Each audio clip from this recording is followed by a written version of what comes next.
হরে Krishna. মায়াপুনিতা kitchen থেকে সবাইকে স্বাগতম। আপনারা কেমন আছেন? আশা করি ভগবানের কৃপা ভালোই আছে। আজকে ভগবানের জন্য ভোগের কি রান্না হচ্ছে সেটাই আপনাদের সাথে শেয়ার করব।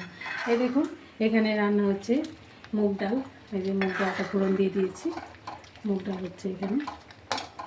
আর এখানে একটু দই পটল করে নিয়েছি, একটু মাখা মাখা করে দই পটল এখানে হয়ে গেছে, ফোড়নটাও হয়ে গেছে, সব কিছু ভেজে টেজে দিয়ে দিয়েছি। এখানে আমি এখন একটু নামানোর আগে একটু গরম মশলা গুঁড়োটা দিয়ে দিচ্ছি, মিশিয়ে নিচ্ছি, আর একটু ঘি দিয়ে নামিয়ে দেব। দেখুন, দই পটলটা নামিয়ে দিয়েছি, আর উপরে একটু কাঁচা লঙ্কা ফাটিয়ে দিয়ে রেখেছি একটু সুন্দর সেন্ট আসার জন্য। আর ভগবানের এখানে ভোগের প্লেটটাও বেড়ে নিয়েছি, এখানে শসা বানিয়ে নিয়েছি, আর এখানে উচ্ছে আর আলু মেখেছি সিদ্ধ করে, একটু সরষের তেল কাঁচা লঙ্কা দিয়ে এখানে আমি ভগবানের ভোগের প্লেটে দিয়ে দিচ্ছি। আর এখানে মুগ ডালটা ভগবানের জন্য বাটিতে বেড়ে নিচ্ছি, নিয়ে ঠান্ডা করে তুলসী পাতা দিয়ে তারপর আমি আমার গণিতাইকে ভোগ লাগিয়ে দেব।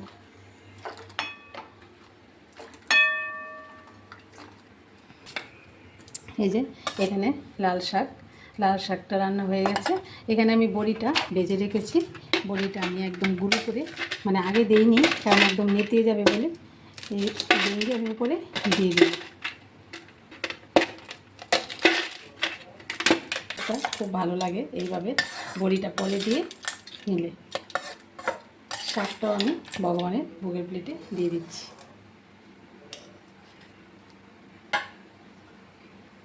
একটু ঠিক করে হাত দিয়ে সুন্দর করে দিয়ে দিচ্ছি।